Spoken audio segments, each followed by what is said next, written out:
started. Welcome to our webinar on early old age and what it means for congregation. We are so pleased to have Reverend Dr. Carl Greene with us.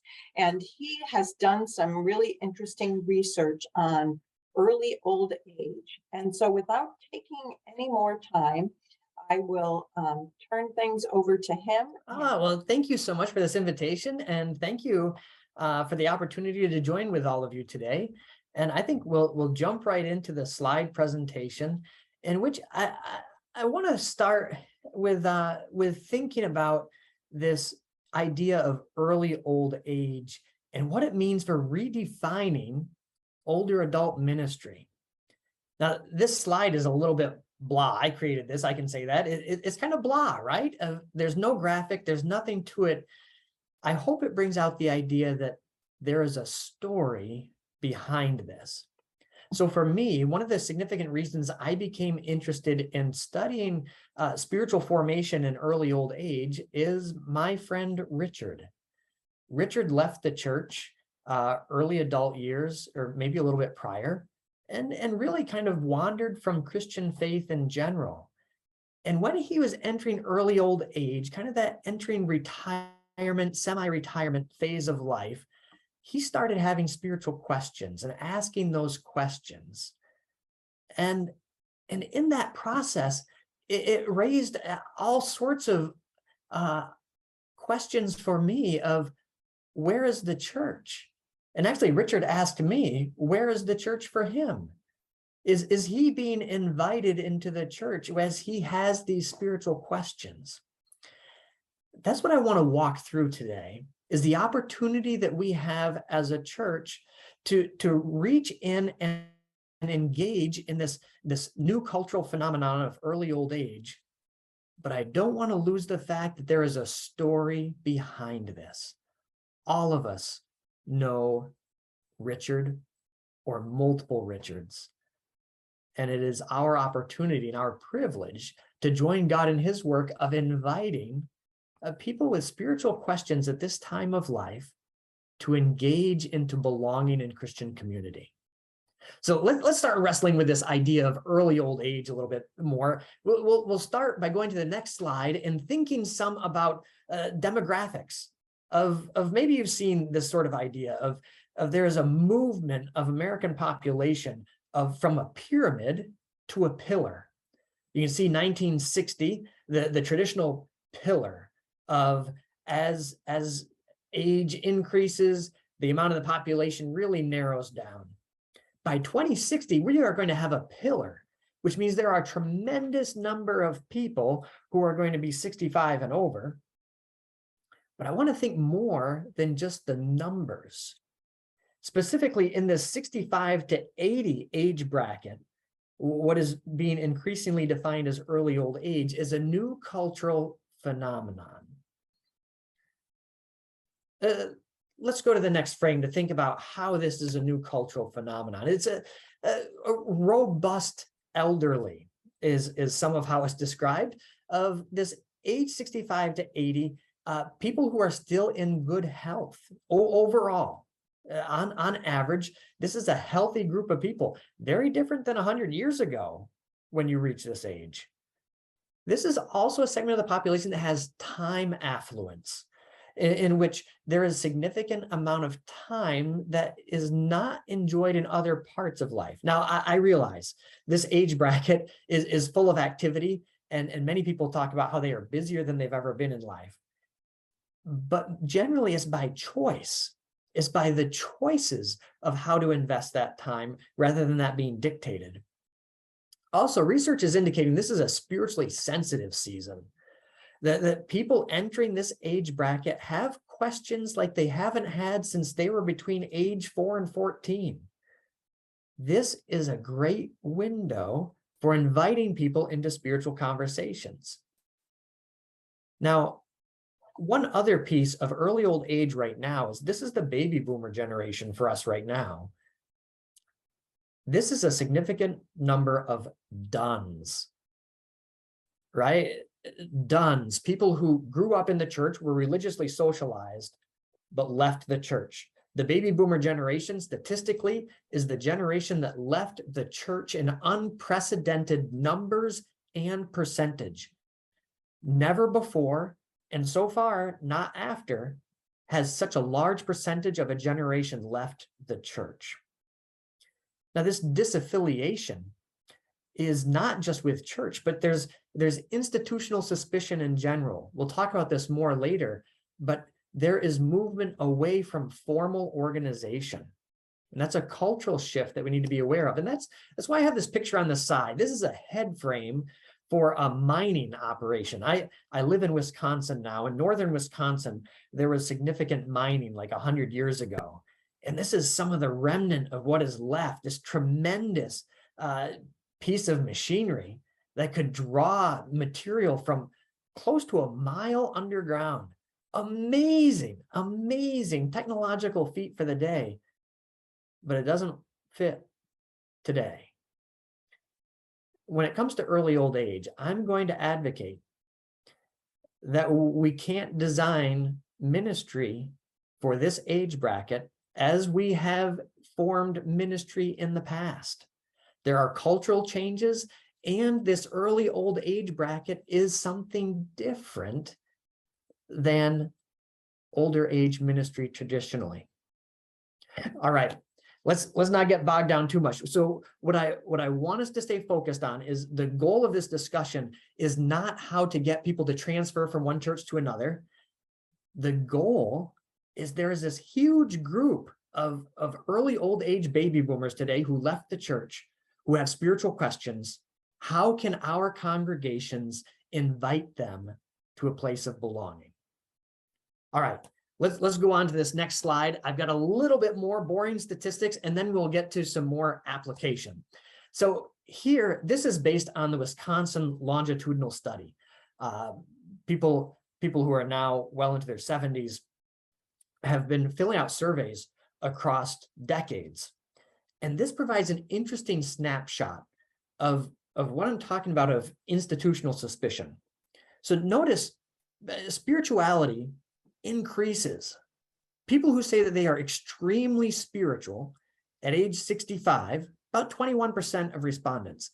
That jumped to 37%. Similarly, people at age 65 said that religion was extremely important to them. 21%. And by age 72, that jumped to 32%. Now, two significant things to notice here. One is that we see that spiritual sensitivity rising into this early old age bracket. So quantitative statistics are backing up what I heard in my qualitative study. But also, don't miss that spiritual is increasing, this idea of this individual practice of faith, and religion is not growing as quickly. And indications are this spread is only going to increase. The church is going to have to work all the more to engage in people who have spiritual questions, to invite them into community. All right, enough statistics. Let's move to the next slide. And this is where we're going to go to the caution sign of not just doing things the way we've always done them. What are some ways our local congregation can really engage people in this early old age bracket? I've got 4 categories that we're going to go through, so you know how long we have to suffer through this webinar together, right? So the first one is giving voice to spiritual pathways. And I'm going to be relying on some resources provided by this organization. Challenge, not chaplaincy. Rituals, not institutions. That'll be an interesting one. And proxemics, not programs. Proxemics is one of my favorite words, and so we're going to circle around that one a few times. All right, so these are the 4 points we're going to hinge on that our local congregations can do. Let's start in with giving voice to spiritual pathways. This is a picture of my local county park. I love this park. I walk this bridge, I soak it in, but there's an interesting thing. I don't notice everything around this bridge unless I have to describe it to someone. I can walk this path day after day and enjoy it but not really take it in unless I have to describe it to my wife when I get home. Or if I take it upon myself to describe to a friend this favorite park of mine. This is important for our congregations of reaching people in early old age, of giving voice to spiritual pathways. People have journeyed through life for quite a number of years and are often looking for opportunity to give voice to their story. And giving voice to the story helps with an understanding. The churches that I interviewed, I researched through about 28 different churches. And the churches that were really engaging with this early old age bracket were providing opportunities to give voice to spiritual pathways. All sorts of different ways to do it. But what I would like to do is to go to the next slide where we see ALOA resources that are provided right on the website. I have the website here. This is a tremendous resource that I can't say enough about. I learned about this through Dr. Mary Mann Simon, who has been a great help for me in my own research.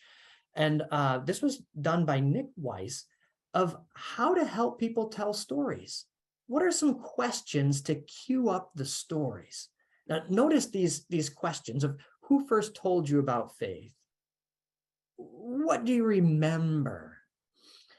These questions don't put a person on the spot of, so tell me your spiritual story, right? As if everyone has it all figured out and has this carefully woven story.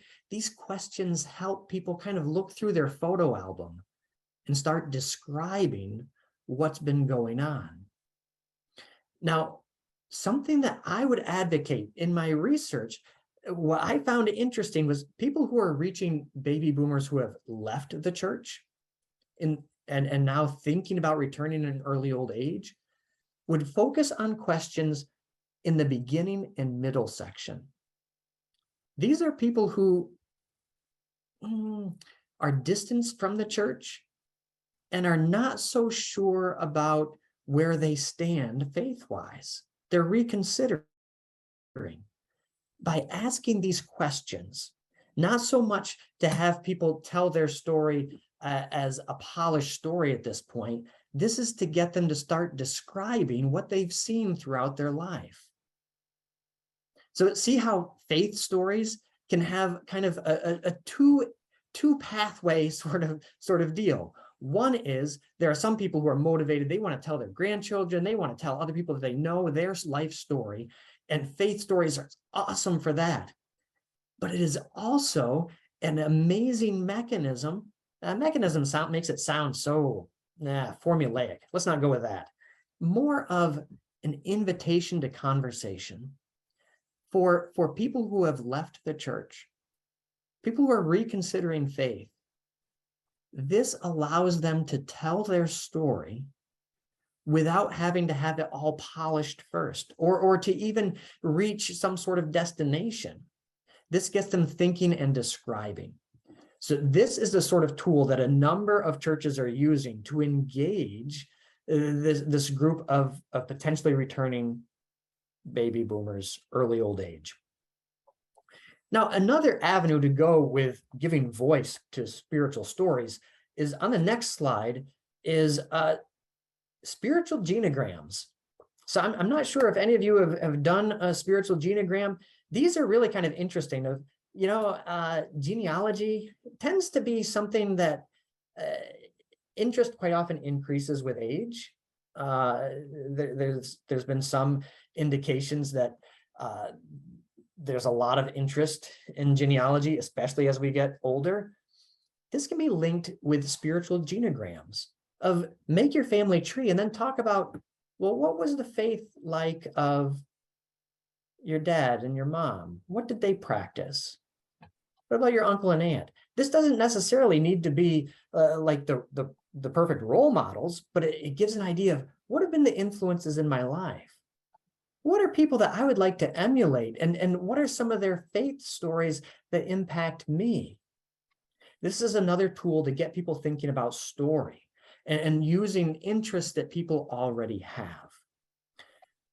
So now that we've talked about this idea of giving voice to the spiritual journey, a second piece that congregations do that are inviting to early old age is on this next slide. Challenge, not chaplaincy.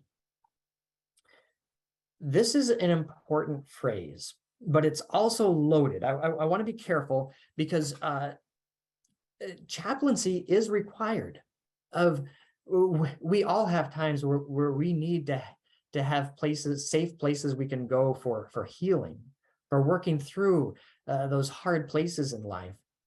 And the key is that's not the destination where we land long term as people return to church. But to get started, it usually is a loss rather than a gain. So just to explain briefly, gains are things that happen at retirement time of maybe more flexibility with work or less work, or maybe some financial stability that allows some travel, maybe time with grandchildren or other generations. Wonderful gains.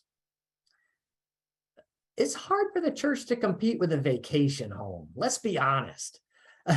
And so in my research, in doing the qualitative study, people said that having more time was helpful, but it didn't really play out.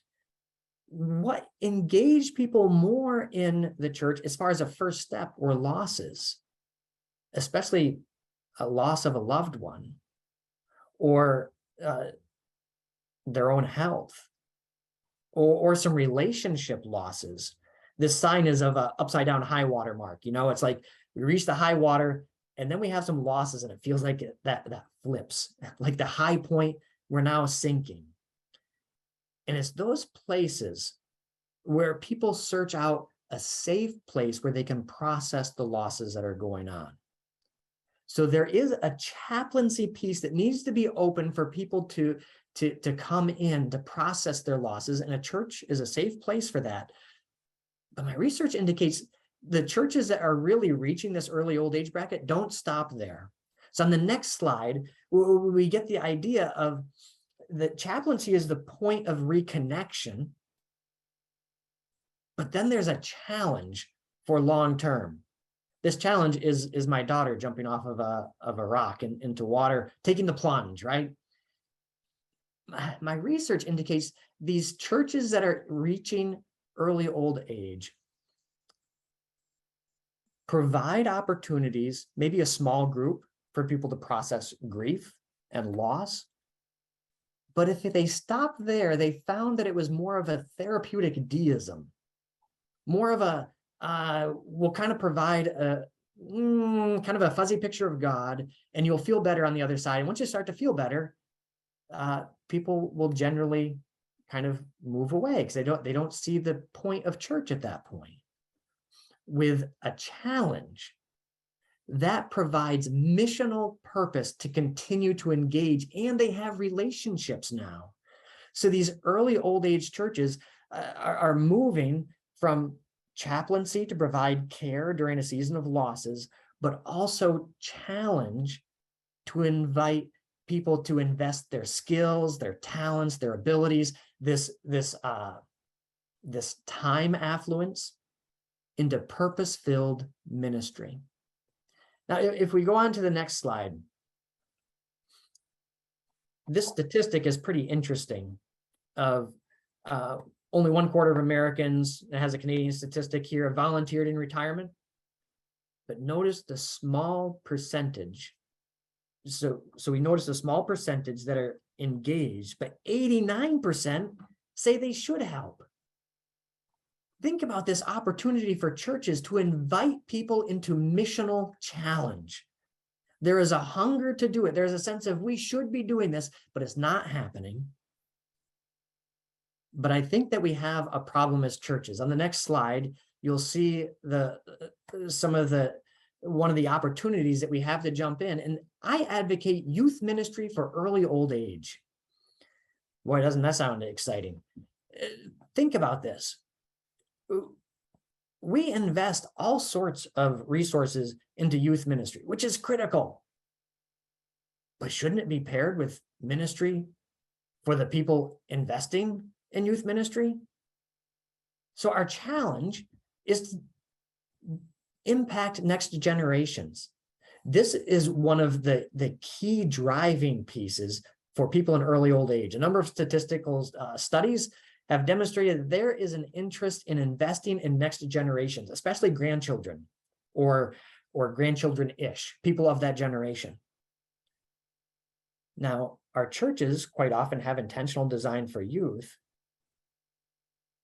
The church is reaching people in early old age. These silver mission churches intentionally design youth ministry for early old age volunteers. They ask the question, how can we disciple early old age adults through youth ministry? See how they put the two together? They aren't just looking for bodies to keep kids in line. They are saying, well, how can these people who are motivated to invest in the next generation, how can we intentionally invest in them in discipleship processes? What are some seminars that we can provide? What are some mission trips that we can provide that bring together the generations? Notice the intentionality here. This is a key piece of putting the pieces together. Youth ministry for early old age. All right, on the next slide, here's a danger I want us to be careful of. Zucchini. Oh man, zucchini. I live, as I said, I live in Wisconsin. This is the only time of year that we need to lock our car doors when we go to worship services, because if we don't, our cars get filled with zucchini. Oh man, I love zucchini, but let's be honest, I can only take so many carloads home.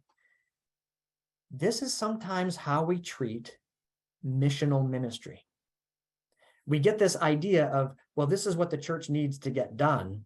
Let's see what bodies we can get into it.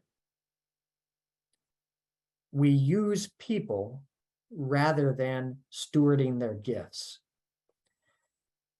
Churches that are engaged with early old age, these silver mission churches, don't give out a bunch of zucchini. They pay attention to who people are, what gifts, skills, and talents they have, and invite them to participate in those things that are life-giving. So like with that youth ministry idea of what are some unique talents and abilities that some of this early old age bracket has that can be invited in specifically for ministry. So something to think about in that space. So I'm going to go on. I'm going to do one more point, and then we'll pause for questions again at that point. But let's go on. This third one is the idea of rituals, not institutions. This is another example of what churches that are investing as well into early old age ministry are doing. Rituals, not institutions. All right, this picture that I have here is a namesake of my mother. My mother's middle name is Thankful, and this is Granny Thankful. How thankful do you think she looks? Boy, she's got that smile on her face. I know shutter speed was a deal at that point in time of, people couldn't smile because they couldn't hold it, and the shutter speed. I don't think she had a smile in her. I'm just saying, she's my relative. I can say that, right? There is not a thankful look going on here. Sometimes we can try to force people to be thankful for what was. I talked about how ministry has worked well in the past. We can't force people to say, do this and you'll be thankful that you did it. They end up looking like Granny Thankful. We need to be, here's a phrase that I love, traditioned innovation. Traditioned innovation.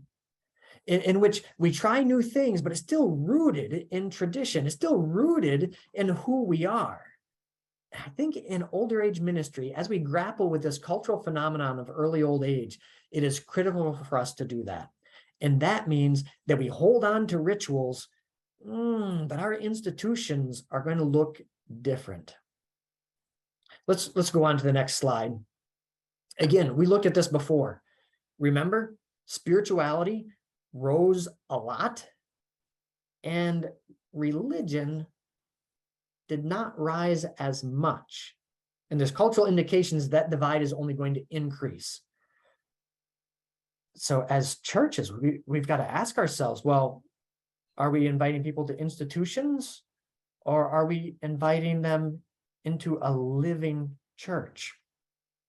Now, interestingly enough, my resources indicated that rituals are an aspect of a living church that are really important.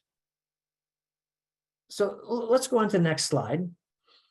And this, some of you may have read, this is a classic now, and this came out a long time ago by Robert Putnam, Bowling Alone.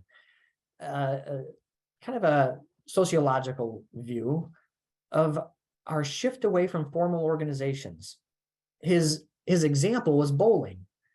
We still bowl today at similar rates, but hardly anybody bowls in leagues. That is a challenge for us culturally to be thinking about as churches. People are still talking about being spiritual, but they're not looking to do it necessarily with an institution. So how do we invite people into Christian community and still maintain ecclesiology, still maintain these pieces that we need? I think rituals offer a significant answer to that. Let's go to the next slide. Here's some questions that these Silver Mission churches ask. What are important rituals in our church? How do we explain them? How do we connect these rituals to people who are religiously socialized, but maybe didn't understand the ritual? And I'm not using ritual in a bad way at all. These are very positive. These are formative. So whether it's Lord's Prayer, creeds, hymns, certain things that are done in the service, these are critical for us to be able to explain well to people who have an idea of what they are, but didn't quite get the full story before they left the church. Now, another key question is, what are low attendance meetings that we're frustrated with?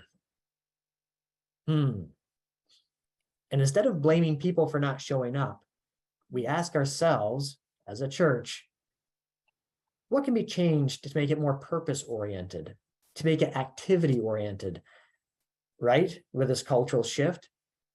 Can some of these meetings that are not being attended be changed to more experiential mission work? Some questions for us to grapple with. These are questions that these Silver Mission churches are asking and are helping them to move and answer those questions. Now, one ritual that I want to mention that is especially important in faith formation for these boomerang early old age, right? Boomerang people who started in the church, left the church, and are now thinking about coming back. Funerals are one of the most significant rituals that are a catalyst for people to return to church. That is a question for churches to grapple with, is how do we best provide this ritual for grieving families to come alongside them, and also long-term offer an opportunity to return to Christian community?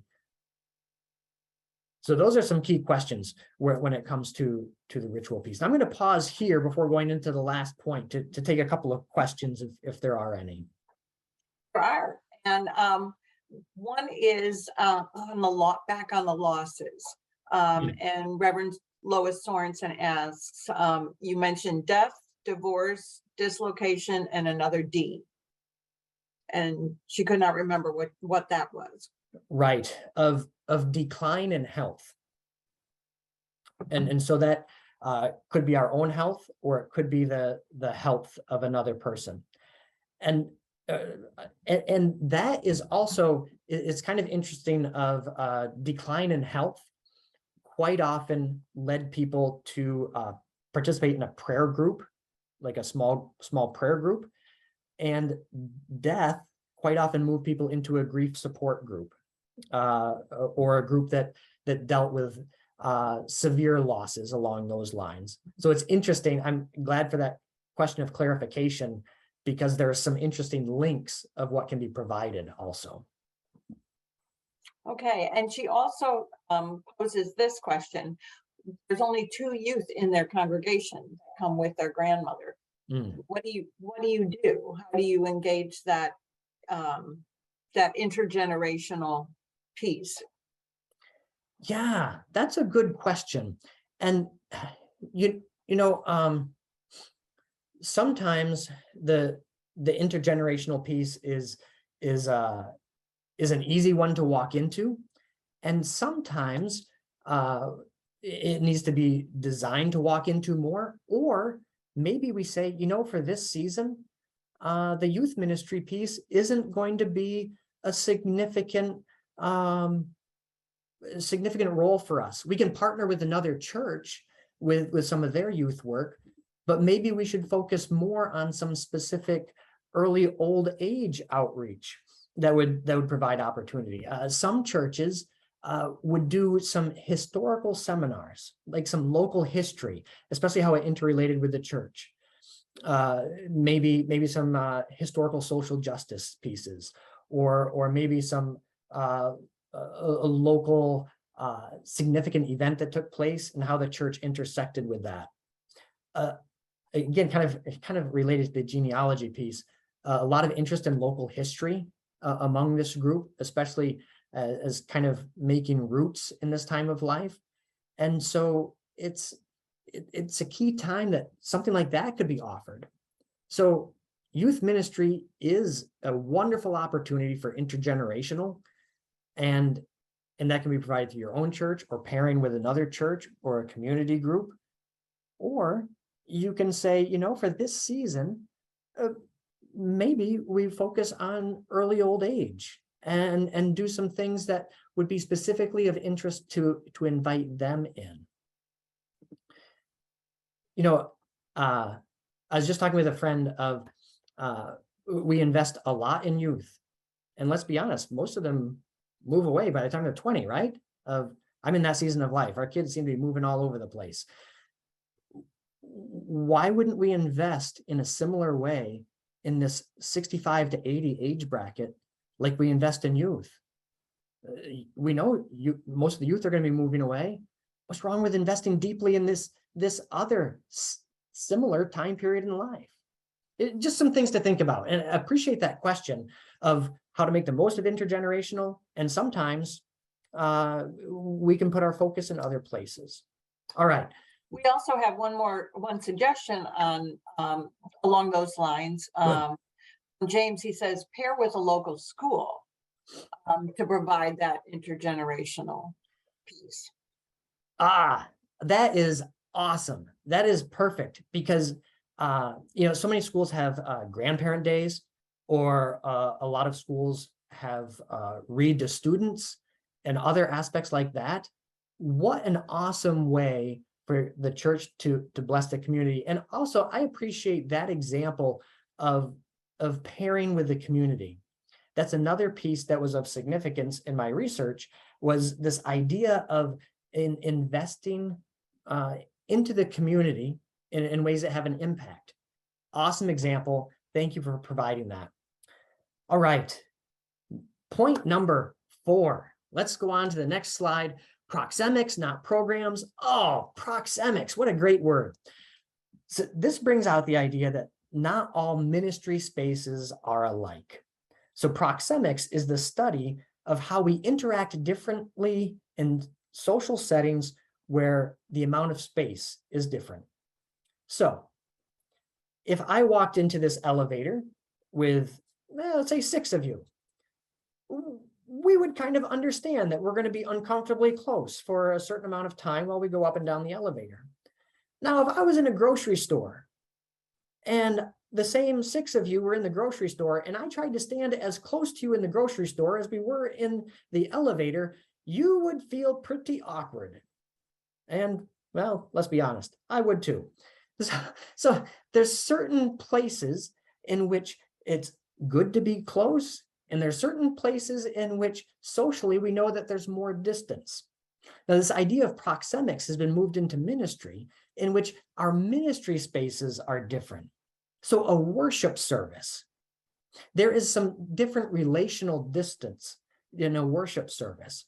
There are certain things that are just different socially that take place compared to a small group Bible study or a small group grief processing group or a service-oriented missional group. See, there's different spaces, and the churches engaged with early old age ministry recognize these different spaces and invite people in them appropriately. And they aren't all about just making a program. They pay attention to who is there and how to form it so people can work through what God is laying on their heart. Let's go on to the next slide and think about this a little bit. This is from my qualitative research of how important belonging is to these early old age individuals returning to church. So notice in my research, 84% of the people that I interviewed made references to the belonging process of feeling like they're part of a group, whether that was the worship service, a small group, or a mission group, felt like belonging mattered. Interesting, there's quite a spread. It was incredibly important to men. And 71% of women referred to the importance of belonging also. Now, think about this in terms of time of life. If this is a time period of retirement, if this is a time period in which there are some losses of friends or loved ones, there is a desire and a hunger to belong to a group, to build deeper relationships. But the key is people have to be invited into the right space. You know, we're talking before about there's a little bit of institutional suspicion of there's this idea of maybe not gravitating towards the church as a first step unless there's an invitation. So I have a chart here and on the next slide. Oh boy, look at all that text. How exciting. Let's walk through a few of these things and hopefully bring a little bit of life to it. So on the one side, in the yellow, I have three different proxemic sizes. So there's a worship service. Yeah, this is a large group gathering, right? In which we gather, we honor and praise God in unique ways because we are assembled as a community. Then there's also small groups, whether that's a Bible study or a special purpose group for prayer or for grief or for grandparenting, you know, all sorts of possibilities for small groups. And then there's service groups. Let's say small groups are maybe up to like 12 people. Service groups are larger than that. They're more blended. There's more diversity of who attends those because they're purpose driven. You know, whether it's something in the community that you do of maybe taking care of the playground at the local elementary school, or whether it's a mission trip which requires travel going to somewhere. Now, these churches that are engaged in early old age mission recognize the differences between these three and how to invite people into those spaces. So this chart goes a little bit beyond what we have time to discuss today, but I want to touch on a few of the things. First of all, worship small groups and service groups provide different kinds of safe places. So a worship setting provides trust because there are rituals there, what I have as authentic ritual, which bring a level of trust and reminder of that we are part of something that goes beyond us. There is something special about the worship service that is unique to Christian community. And then in the small group, this is where thick trust is made. Bonding relationships, really tight, close relationships. But you know, an issue with my research is that if a church focuses only on worship in small groups, you have the in-group and the out-group. You have the inner circle who does all the stuff, who does the prayer groups, who does this, who does that. But there's not an easy way in for these boomerang adults to come into. What I found in my research was that service groups were a key bridge to let people back into church. Maybe people who are self-conscious that they don't know a lot about the Bible, even though they grew up in the church. Or people who have some stories they're not ready to share yet. People who relationally are not close. Service opportunities provide a bridge to let people in to start kind of trying things out and building some relationships. Sometimes we try to rush into these deep bonded relationships quickly, rather than seeing how bridging relationships are beautiful and open the door for people boomeranging back into the church. Now, I want to return back to storytelling, because I don't think that we can underemphasize storytelling and the importance in this early old age bracket. So the worship service setting, what an amazing time for narrative, of bringing out the narrative of Scripture, of providing story, God's overarching story, that we can start to see how our story fits into it. It provides an amazing way of inviting this picture of narrative for all of us to see and apply, for seeing how our story patterns with it, how God's at work writing our story. So we have that framework, and then small groups offers opportunity of sense-making storytelling, in which there's specifics that are worked through of those points of grief. It can be points of celebration, points of prayer concerns. We start having opportunities where we trust people enough to be able to walk through those difficult spots. And the storytelling that's offered there provides opportunities like that bridge that I showed, of describing what we've been seeing across life and being able to start to connect the dots. Now, service groups provide storytelling options that are unique also, because these are creating new stories of serving together, and also opportunities to share our story in a kind of a different format of, as we see God at work through these missional acts, through these missional works, we start processing our story of how God's at work in us missionally, and more of a testimony sort of work, more of a testimony sort of storytelling. So once again, I hope that this brings out the idea that these churches investing in early old age ministry are very attuned to proxemics of the different sizes, and working with those groups, and not just forcing a single program, but to observe how people can be reached and really invested in. So if we go on to the next slide, I'm just going to recap of, caution ahead. We have a tremendous opportunity of ministry with older adults. We saw the demographic shift moving to a pillar, and we also talked about the spiritual sensitivity and the opportunity specifically with early old age. However, the caution is not just going to happen on its own.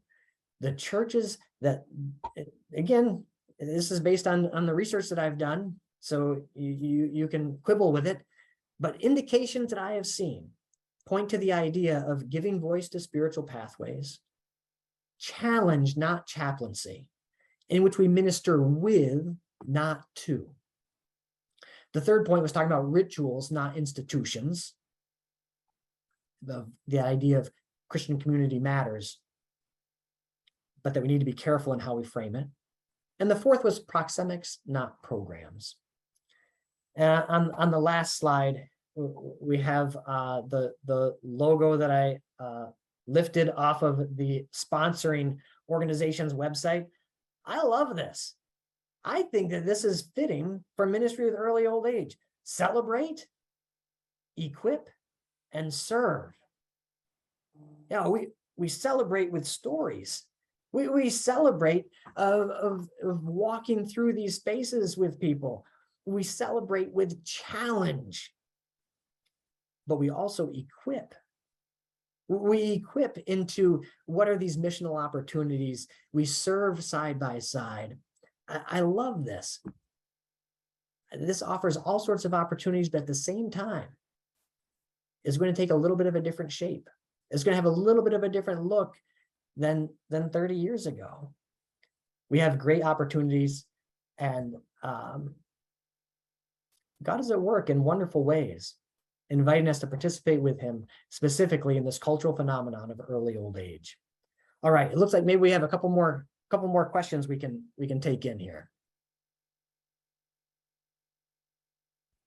Yes, and we do. Elizabeth asks, our parish has a lot of very active members over 80 who are running the groups. How do we go beyond them? Yeah, good question of this idea of succession. And that is difficult because arguably there is a cultural difference, or at least subcultural difference between generations that we're talking about. People who are entering into early old age are very different than the group in leadership. So I think part of it is talking about the future of where things are headed, of what are some ways that maybe we could open the door to some change. One thing that has been given to me for my own personal application is, Carl, if you're satisfied with over 75% of how your church functions, then that probably means that it caters to your desires too much. I'm not talking about doctrinal integrity. I'm not talking about biblical principles. I'm talking about the way things work, the type of music that we do, or the types of ministry that we do. If more than 75% is like a perfect fit for me, maybe the church is designed too much for me. And sometimes we need to help people kind of assess, is the church designed for us? Or are we sensing a missional call that God is calling us to that might not feel the greatest, but is a way to be moving towards the next steps? Now, some of that could be some of these intergenerational pieces. Intergenerational tends to be trickier with generations that are next to each other. Intergenerational seems to be better where we leave a generation gap in between. There seems to be better interconnectedness in those. But sometimes, if we're intentional, we can get some intergenerational blending in which there's more understanding. So maybe a service project and I realize that has to be a certain type of service project to get those to balance, but focused in those sorts of spaces, being creative of how can we come together. Relationships are beautiful to be able to build bridges of how can we lean in together for next things. Good question. That's a hard one. Blessings on that journey. But yeah, relationships. And she goes on to say, we need to get the early old age members involved and to realize they are early seniors. Yeah, and that's statistically, that's another key thing is people on the front end of early old age do not like having old age in their label, right? Of this is a transition that is kind of being resisted a little bit. So how can we help people in that transition to recognize where they are? And also going back to the zucchini idea of, we don't want to stick zucchini in their car and tell them, well, this is your option of how to serve, but how can we invite them into things that are life-giving for them? Yeah, good questions. And then Walter asks, can smaller congregations, say 100 or less, have worship that creates a sense of trust for both people in their 60s to 80s and also young adults who have appreciation for other styles of worship? Yeah, that's a that's a good question. And so to be honest, a lot of my work is with smaller churches.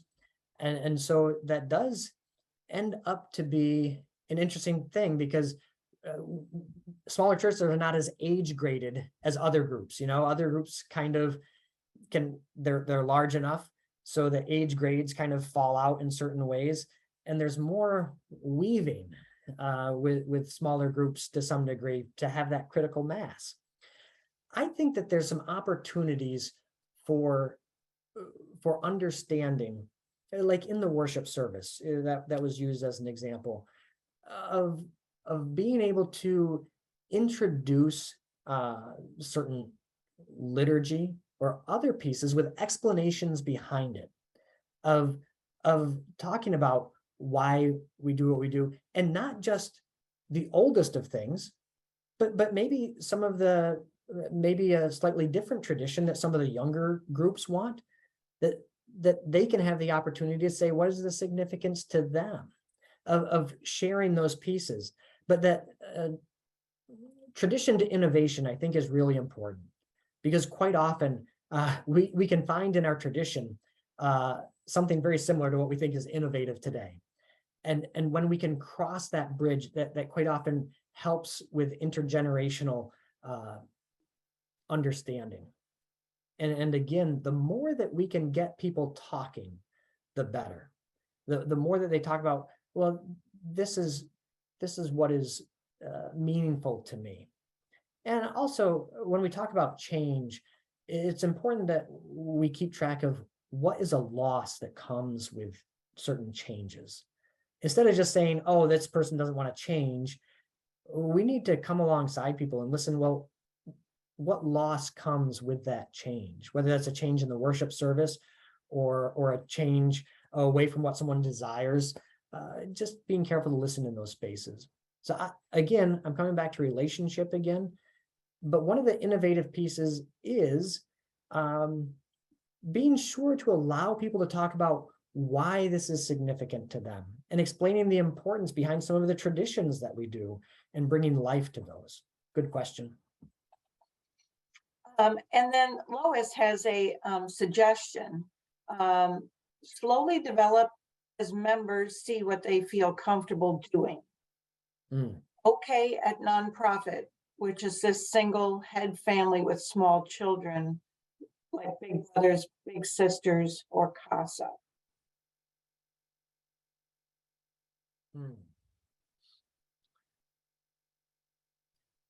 So I think she's saying slowly develop your ministry, your early old age ministry. That is a really important comment to have. Of sometimes we can fall into trying to create saints in a day, and there has been research among older adults in which there is a sense of pressure that they feel of having to have sainthood when they take on certain roles, rather than this idea of discipleship as a process. Let's go one step at a time in this journey. That's a good reminder of being careful about the pace that we give in expectations. Yeah, thank you. Thank Reverend Greene for his time and all of his insights today. It's been very interesting and lots of applications for lots of churches. It's been really very helpful. And all right, sure thing. It's been great, and thank you for the privilege.